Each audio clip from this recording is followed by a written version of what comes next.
Ay, magandang araw. Nako, ito, breaking news po ito at dahil sa unanimous po ang naging desisyon ng Korte Suprema na kung saan ay idineklarang unconstitutional o labag po sa ating saligang batas. Ito hong articles of impeachment laban po kay Vice President Sara Duterte. So, unanimous po, ibig sabihin, lahat po sumang-ayon at wala ni isa man na tumutol dito po. At ang sinasabi ng Korte Suprema ay ito hong House Impeachment Complaint laban po kay VP Sara Duterte ay lumalabag ho, no, sa saligang batas at papahintulutan na muli na makasuhan o masampahan ng kasong impeachment ito pong si VP Sara sa February 6, 2026. So, yun po, at ang sabi po ng Supreme Court na dito po ang impeachment ay ni VP Sara is barred by the one-year rule and that due process or fairness applies during all stages of the impeachment. So dito ho mga kababayan ay napagalaman at nakita ho ng Korte Suprema na yung ika-apat na impeachment complaint na pinirmahan po ng 215 na mga kongresista ay labag po sa konstitusyon kasi may mga nauna po yan, no, na impeachment case. At yung unang tatlo, yung una December 5, tapos dire-diretso yan ang tatlo. At yun nga ho ay dineklara nga unconstitutional.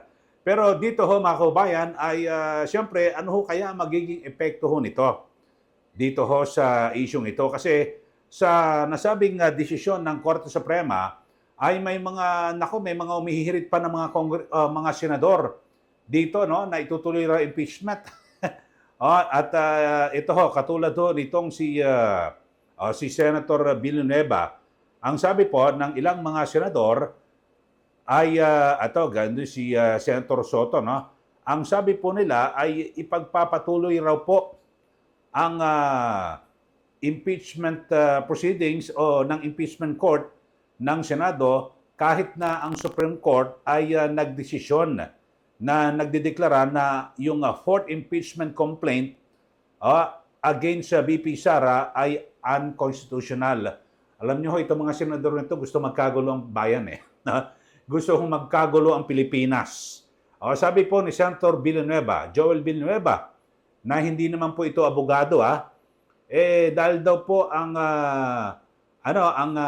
impeachment court ay itinuturing na sui generis at isang legal term na ang ibig sabihin ay unique and operates independently from the procedures applying to regular courts. Yun ho.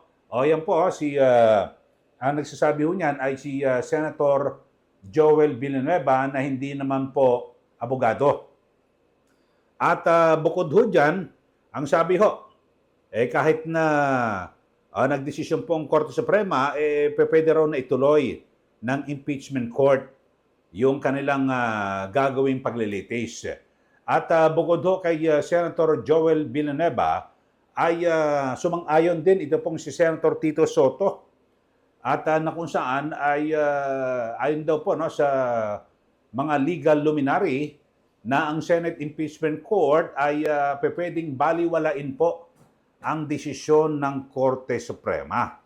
So yun ho, kung babaliwalain po ng mga senador ang desisyon ng Korte Suprema, naku, magkakagulo tayo. Kaya lang, yung mga nagsasabi ho rito, mga kababayan, parehong hindi abogado.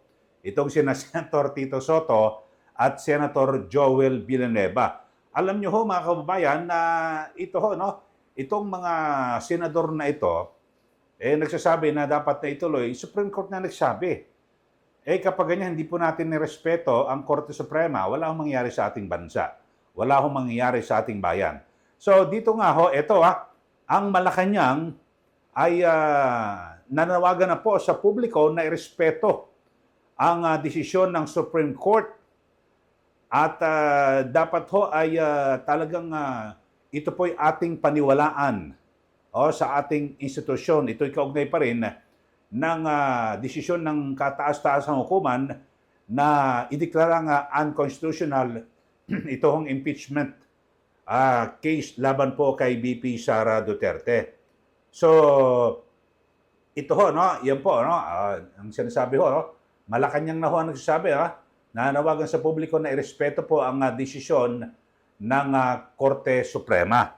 At bukod ho rito sa Malacanang ay naglabas din ng pahayag ang House of Representatives at na kung saan ang sabi yun nga ho, talagang dapat daw po na irespeto, no, ng o nirespeto raw po ng mababang kapulungan ng Kongreso ang naging desisyon ng Korte Suprema at bagamat may binabanggit ito pong si Attorney Princess Abante na ang desisyon ay ang sinasabi niya ay ito yung pagiging deklarasyon ng unconstitutional, ang sabi po ay parang baka yung check and balance principle ay malagay daw po sa balag ng alanganin. So yan po yung mga reaksyon ng mababang kapulungan ng Kongreso sa pamamagitan ng Attorney Princess Abante. Tapos yung Malacanang ay sabi po sa mensahe po niya sa mga reporters ay bagamat hindi pa ho nare-review ng Malacanang ang naging desisyon ng Korte Suprema, sabi ho ni Attorney si Claire Castro, Yusek Castro, na sabi niya, we call on everyone to respect the Supreme Court and place their trust in our institutions. Okay, so yun po ang pahayag na Malacanang. Pero ang nagugulat ho ako dito, bakit may mga senador na umihirit pa? At parang gustong magkagulo dito po sa Pilipinas. At tila gusto nila magkaroon ng ng constitutional crisis. Ito hong si Villanueva na ayon po sa mga reporte, siguro dapat talaga maimbestigahan doon ito, no? Sa yung sinasabing di umano ay parang sa insertion ng pagsisingit po ng budget sa 2025 national itong General Appropriations Act. So, yun pero kahit na magsabi pa itong sina Villanueva at Soto, siyempre ang daming mga abogado diyan po sa Senado at baka mukhang hindi naman to ubre. Okay na Attorney at Senator Dante Marcoleta, o si Senate President Chis Escudero, si Attorney Senator Alan Peter Cayetano. So, kasi alam niyo kung ganyan may desisyon ng Supreme Court, sa tingin ko dapat tong irespeto. So, ang panawagan po ng Malacanang, pakinggan ho at respetuhin, nagsalita na po ang institusyon. So, yun lang po, mga kababayan, at bagamat siyempre may mga hiwalay, no, na tatlong sangay ng ahensya ang ating gobyerno, yung ehekutibo, legislatura, at hudikatura. Yun ho. Pero sa ilalim po ng 1987 Constitution, mga kababayan, yung judicial review. Ako hindi po ako abogado, pero base po sa mga nakausap ko lagi ng mga abogado, yung judicial review ay tanging ang kapangyarihan ay nasa Korte Suprema. Pwede ho nilang yan po ay na reviewin at pagpasyahan, mga kababayan. Kasi dito ho talagang maliwanag, sabi po ng Korte Suprema na unconstitutional at ang kanilang pinagbasihan po rito ng naging desisyon ng Supreme Court ay yung naging petisyon ng ng mga abogado ng kampo ni VP Sara Duterte na kumikwestiyon sa legalidad at konstitusyonalidad ng nito pong impeachment case na ito laban po kay VP Sara Duterte. So yun po. So yung December 2 na unang inihain na na impeachment complaint laban po kay VP Sara Duterte sa ilalim po ng 19th Congress, yun ho sana dapat talagang hanggang yung second impeachment, third. So wala ho, talagang nabaliwala ho, mga kababayan. At yun na po, maliwanag na po, nagdesisyon ng Korte Suprema at titingnan ho natin kung ano ang mangyayari diyan po sa Lunes kung itong mga inisyal na pahayag ni Senator Joel Villanueva at Senator Tito Soto ay mananaig. Pero majority wins, Kung sino ang mayorya, yun po ang mananaig. Simple majority. Nung hindi pa ho nagdidesisyon ang Korte Suprema talagang base sa mga naging pahayag ng mga senador, di po ba?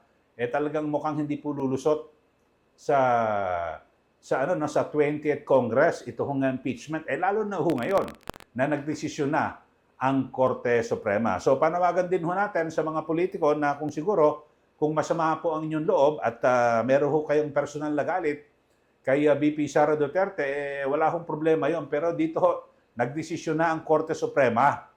At siguro, sabi po nga ng Malacanang, irespeto ho natin yung mismong mababang kapulungan ng Kongreso na sila po ang nagsulong dito, nagpahayag na rin po na kanilang nirespeto itong naging desisyon ng Supreme Court. Sana ho, lahat tayo, importante ho rito, manaig po ang hustisya at katotohanan at dapat ho tayo ho mga Pilipino ay talagang kilalanin yung mga institusyon tulad po nitong Korte Suprema. Dahil sa alam nyo naman ho, kapag hindi natin kikilalanin yung kapangyarihan ng Korte Suprema, wala nga. Yung ating judicial system dito sa ating bansa, maaaring bumagsak. Okay, sa mga bago lang po sa ating channel, subscribe na po kayo dito po sa ating channel at huwag nyo rin pong kalimutan na i-like at i-share ito pong ating channel. Maraming salamat muli. Ito po si Ka Eli. Magandang araw po sa ating lahat.